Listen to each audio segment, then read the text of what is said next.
નિંદનીય કર્મ કરવો જોઈએ નહીં. નિંદનીય કર્મ કામ કર્મ, જે ધર્મથી વિરુદ્ધ છે એને છોડી દેવા. પછી બીજું નિંદનીય કર્મ કયું? કંજુસાઈ.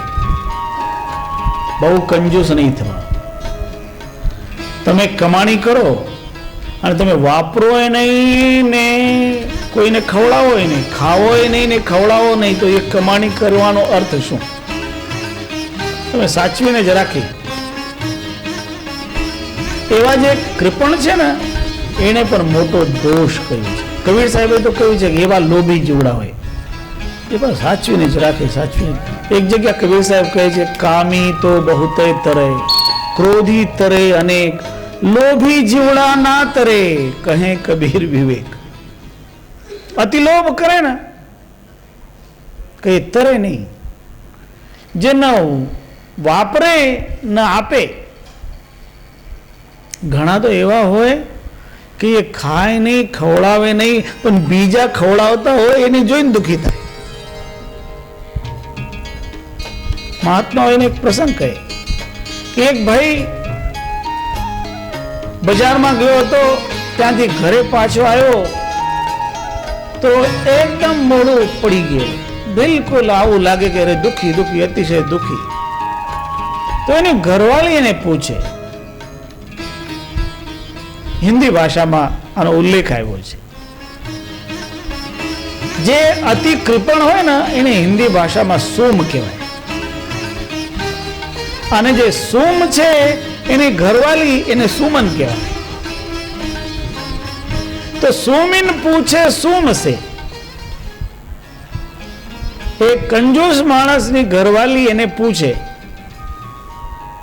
સુમિન પૂછે સુમ સે, काहे चित्त मलिन, का गांठी का गिर पड़ा, का काहू को दीन.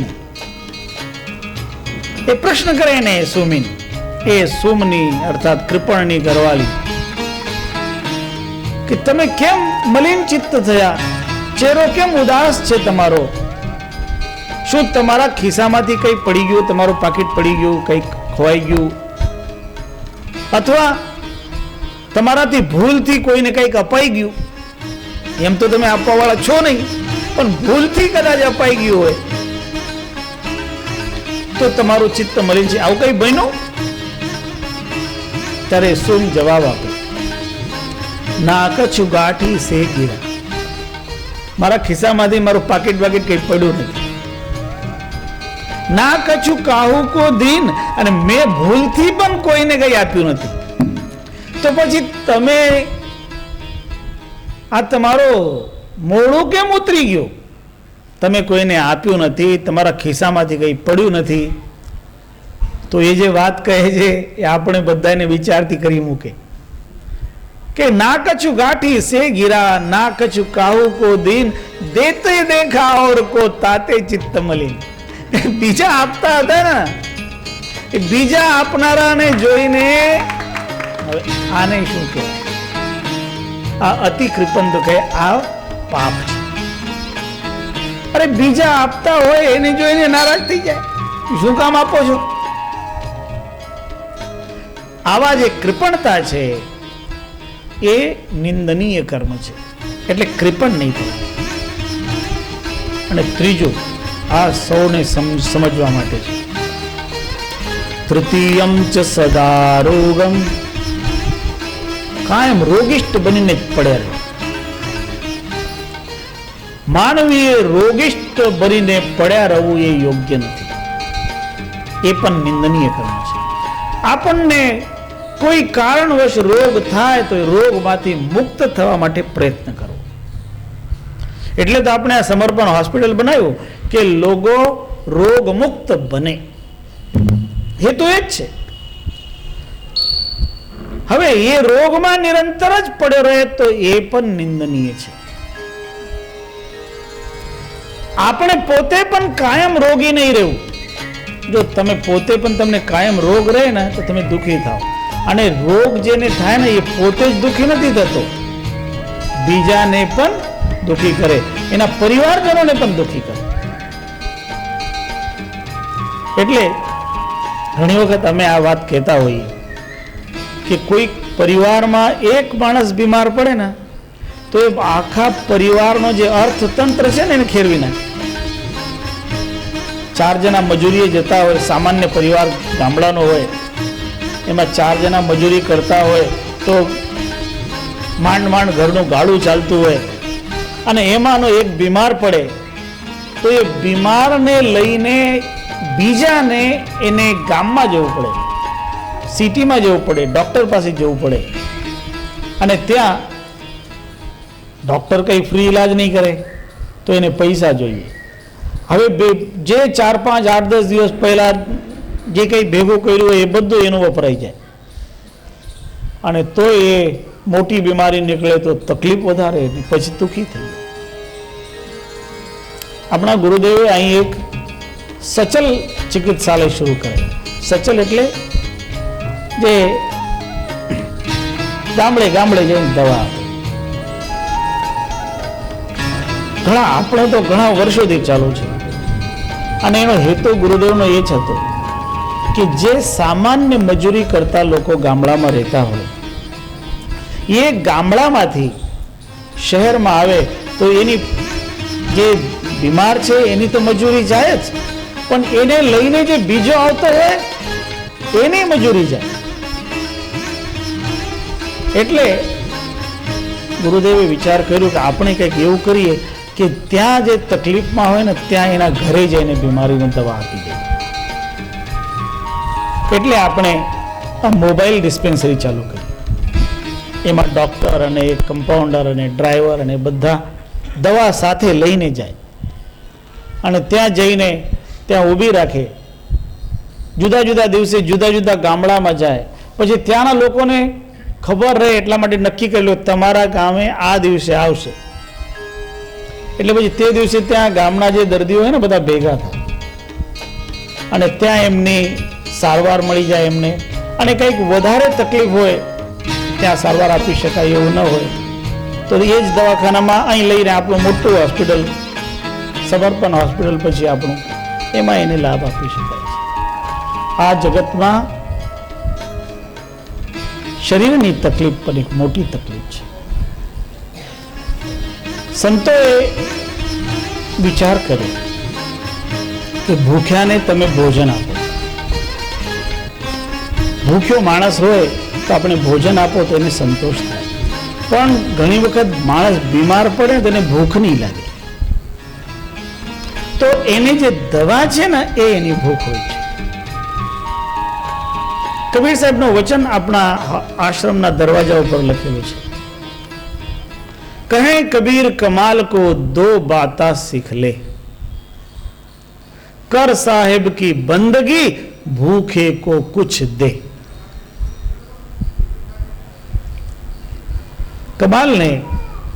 કમાલ સાહેબને સદગુરુ કબીર સાહેબ કહે છે, હે કમાલ, આ 2 વાતો તો તારા જીવનમાં ધારણ કર, શીખી જા. એક તો સદગુરુની બંદગી કર, ભક્તિ કર, અને બીજું ભૂખ્યાને કંઈક આપ.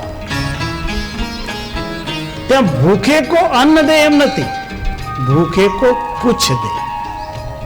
કારણ ભૂખ જુદી જુદી હોય છે. કોઈની પાસે કપડાં ન હોય, ઠંડક લાગતી હોય, કપડાં ન હોય તો એને કપડાની ભૂખ છે. તો જેને કપડાની ભૂખ હોય એને કપડાં આપો. જેની જે ભૂખ એટલે જરૂરિયાત.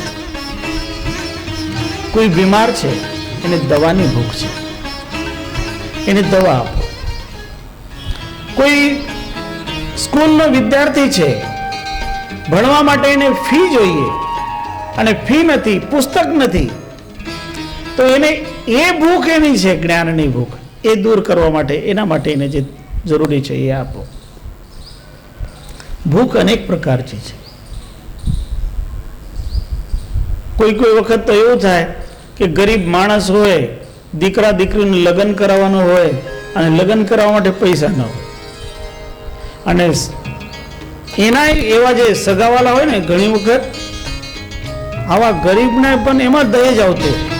હવે દીકરી હોય, દીકરીને પરણાવવાના જ પૈસા ન હોય અને દહેજ કોઈ માંગે તો ક્યાંથી આપે? તો એવા કોઈ હોય એવાની એ દીકરીઓને પરણાવી દેવું ને એ પણ એની ભૂખ ભાંગવાથી શ્રેષ્ઠ કર્મ બનતો હોય છે. એટલે ગમે તે રીતે વ્યક્તિની જરૂરિયાત દૂર થાય અને એનું દુઃખ દૂર થાય. એટલે સદગુરુએ આપણને કહ્યું છે કે માનવીનો રોગ દૂર થાય. તો રોગ આ બધા રોગ જ છે, ભૂખ માત્ર રોગ છે. એટલે આપણે એક આયોજન કરવાના છે, એક સમૂહ લગ્નનું આયોજન કરવાના છે. એમાં જેટલા ગરીબ લોકો જેવા આવશે એને આપણે ત્યાં આપણા જે સેવક છે યુકેમાં એમનો સહયોગ છે. એમના સહયોગથી એક કબીર આશ્રમમાં એક સમૂહ લગ્નનું આયોજન એ અમે બધા નક્કી કરીને એની તિથિ તારીખ પછી જણાવીશું.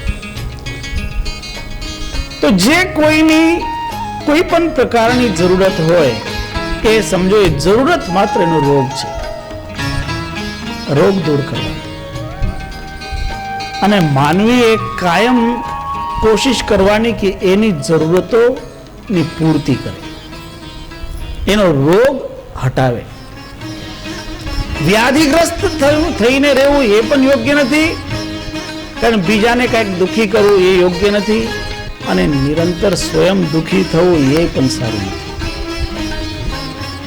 એટલે અરોગ વૃત્તિ, શરીરનું સ્વાસ્થ્ય સારું રહે એના માટે સાવચેતી ખાસ કરીને દરેક વ્યક્તિએ રાખવાની. અને તમારું સ્વાસ્થ્ય સારું કેવી રીતે રહે તો થોડાક ઉપાયો અમે બધાને સમજાવતા હોય તો તમને સમજાવી દઈએ. પહેલી વાત તો એ છે કે આપણે આપણા શરીરને એવી રીતે બનાવવું કે આપણું પેટ કઠણ ન થાય. તમારું પેટ છે ને કોમલ નરમ રહેવું જોઈએ. તમારા પાવ છે ને પગ, એ પગ ગરમ રહેવા જોઈએ. પેટ નરમ, પાવ ગરમ, સિરકો રાખો ઠંડા, અને માથું છે ને ઠંડુ રાખો. માથામાં બહુ ગરમી નહીં ચડાવવાની.